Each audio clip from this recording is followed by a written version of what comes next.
Hi, welcome to another audio recording of boring Eastern Roman history.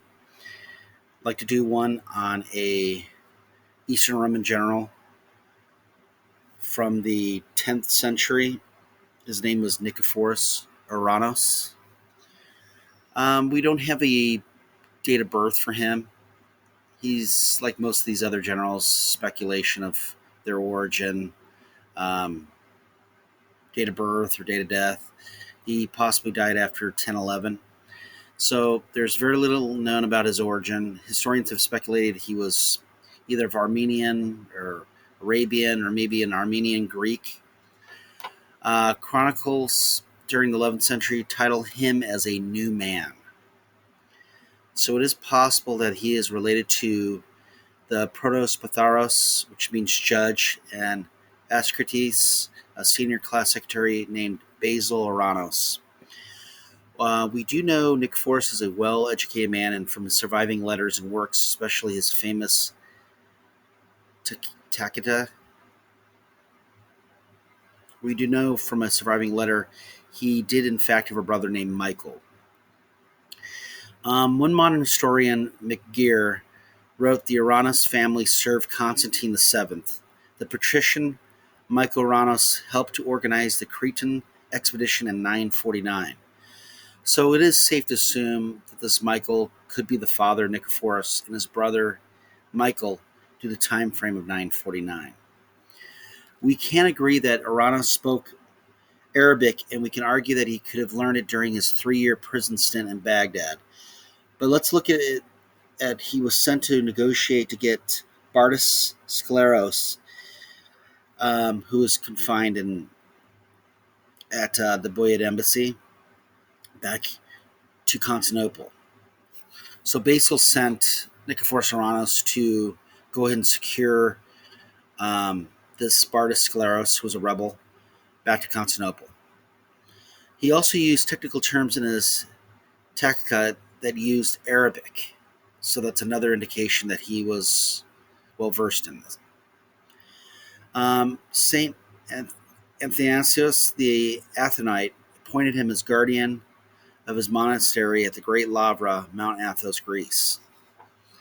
Now, we first have record of Nikephoros Ouranos in 982, where he is sent by Basil II as a diplomat to Baghdad to try and secure the extradition of the rebel Bardas Scleros into his custody from the Emir Adud al-Dawla.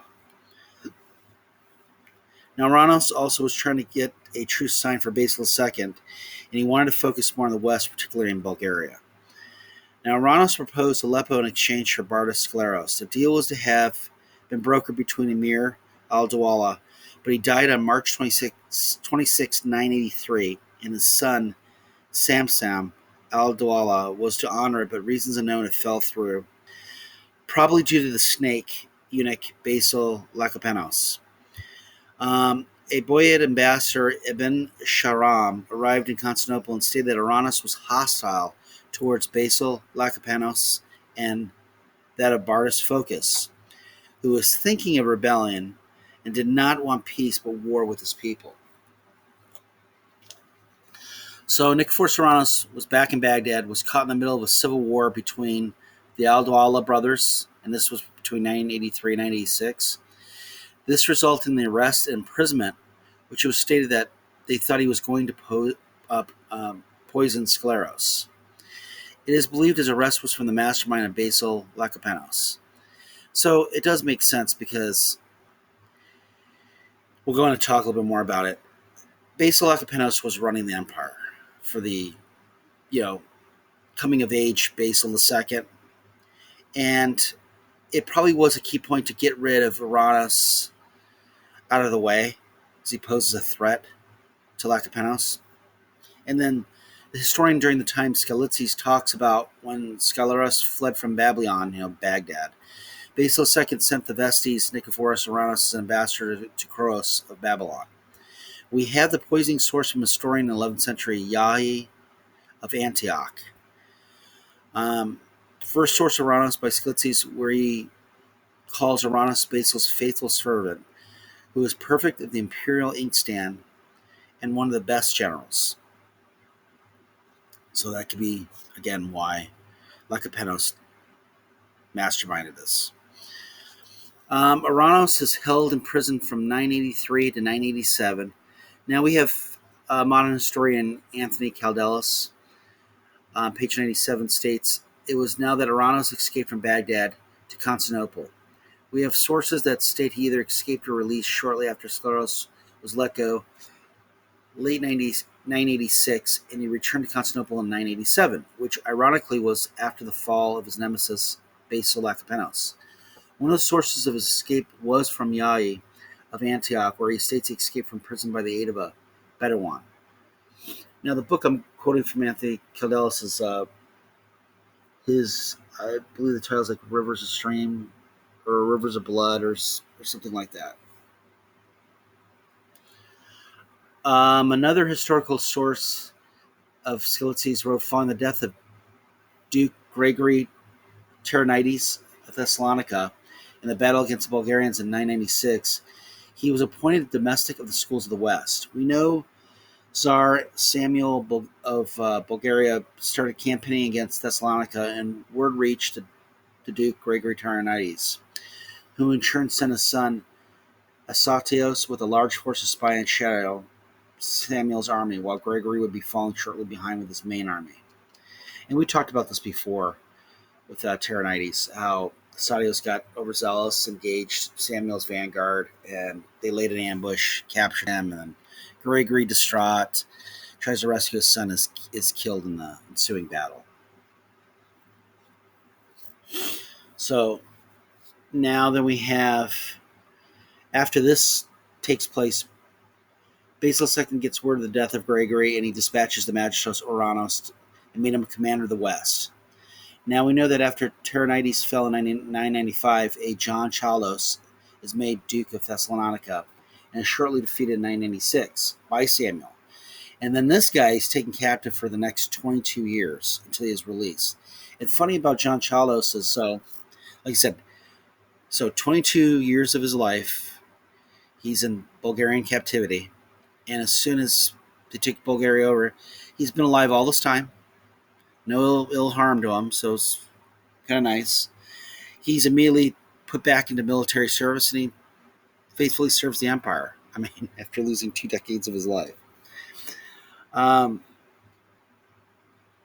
we can possibly state that Ouranos was made Duke of Thessalonica and domestic of the West, and both in 996. So Ouranos marches south from Thessalonica to meet Samuel's forces at the banks of the river Sparachios in central Greece. It had been rained hard for a couple days, and the river overflooded with Samuel's army on one side and Ouranos' army on the other. Samuel, not believing that these Romans could cross over, didn't set up necessary guards to make sure, so he got a little bit lax here. And Ouranos found a spot to cross his entire army over late in the night, and this resulted in the almost complete destruction of Samuel's great army.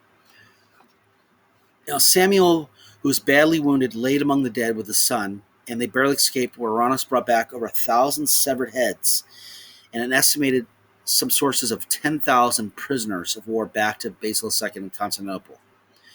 So this great victory of the Battle of Sparachios in 997 allowed Basil's dream of subjugating Bulgaria once and for all. And this just started a steamrolling effect and put Basil on the offensive all the way until his death in 1014. So this was just an eventual decline of Samuel's role in the subjugation of Bulgaria. So Ouranos continued to campaign in the area for the next few years until December 999, where he was replaced by David Aranides as domestic of the West and Duke of Thessalonica. He is then promoted to Duke of Antioch by Basil II after the death of the Duke and Magistros Damian Delassanios in the Battle of Apamea in July 19, 998. Why Basil waited 1 year and 5 months to replace Delassanios with Ouranos is unsure. Or if someone else replaced Delassanios before the rival Ouranos, I don't see it. So in 1000, we see Basil II march with an army and have Ouranos with a separate army from Antioch to deal with the Georgian annexion from Gurgen of Iberia, who was not holding up as part of the deal. Now, it was diplomatically worked out, avoiding any further bloodshed. So once Skirgan sees Basil marching with not one but two armies, yes, then he wants to honor the deal with Basil. In 1001, a 10-year truce with the Fatimids led Basil to make Ouranos per seal Master of the East. Very distinguished title. Late 1001, Basil sends Ouranos back to Georgia to deal with the Gurgan who is attacking Tau, and both armies line up for a pitched battle. But in the last minute, another truce was worked out. So this Gurgan was all bark, no bite. He then was sent to deal with two Berber tribes, the Numanti and the Atafati in Syria, who were making devastating raids into parts of Syria and Antioch. So Ouranos was able to stop them through diplomatic means instead of bloodshed. So he's just another great orator and diplomat, kind of like Budamites was, as we talked about in another video with Alexios I. Just real key type of people that can really lead an army and still negotiate and at times avoid bloodshed. So we can conclude that the truce with the Fatimids ended in 1005 in the rise of Al-Asfar, who we see continue fighting with the Arabs who aligned with him after 2 years of fighting. It finally ended. So when this truce happens, we'll see Al-Asfar start rallying other Arabs under his banner and continue fighting for the next 2 years, which Ouranos will handle. So 1005, 1007, he was engaged in operations against this Bedouin Fakir Arab leader, Al-Asfar, whom he finally defeated in 1007 by driving him deep into Mesopotamia, where he eventually was detained. He feels that he must be in connection with fighting Al-Asfar for Skilitz's garbled reporting that Ouranos fought 2 or 3 battles against Arab raiders under Kytronides, for he's not attested after 1007. So I feel from 1001, when the two Berber tribes are mentioned, are connected to this Al-Asfar, since the source from Yahya of Antioch lists the Arab leader as Al-Asfar. So who claimed to be the new Mahdi, which is a spiritual leader who will rule before the end of the world and restore religion and justice? Al-Asfar was detained near Aleppo in April-May 1007. So Yahya of Antioch talks about the Duke of Antioch. Nikephoros Ouranos responded by pursuing Al-Asfar to a fortified town of Kfar-Azan in northern Syria. Now Ouranos captured the town with great losses of life to its inhabitants, and subsequently defeated a Numari Kalabi combined force led by Namir Wahab Sabik al-Numari, who allied himself with Al-Asfar. Now we know that he didn't die in the fighting against Al-Asfar, for he's still listed as the Duke of Antioch until 1011, until the arrival of a new duke. Now this is sourced from Yahya of Antioch. So he either dies or is retired and replaced as duke.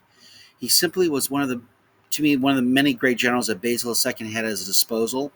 Now Nikephoros Ouranos was special, for he was very close to Basil II. We know he was ruthless and very paranoid. So this is safe to say that this man was a true and loyal magistros and a brilliant diplomat with an exceptional ability to command, which he proved as both domestic in the West and the East during his tenure, and also a great diplomat. So, Basil II had a great disposal of generals. This is probably what really made him help subjugate Bulgaria, to see all these different great generals working side by side with each other to reach the ultimate goal of annexing Bulgaria. If you guys have any questions or concerns or doubts, please leave any comments. Thank you.